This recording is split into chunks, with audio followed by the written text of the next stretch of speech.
82-yillari qurib bitirganmiz. Hashar yo'l bilan. Qabulxonaga bordik, onlar bilan bir tam to'la odam.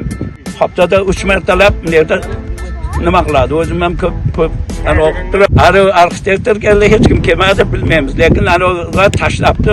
Aholi to'lib ketadi. Tomlarning ustiga chiqib tomosha qiladi.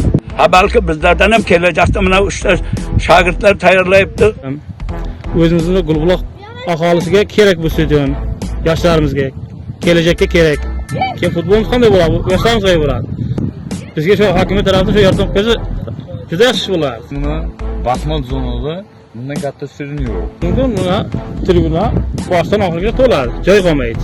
Ham shu yubileylarda ana xotira turli davlat xavfsizlik xizmatining turnirlari shu stadionda bo'ladi, musobaqalar.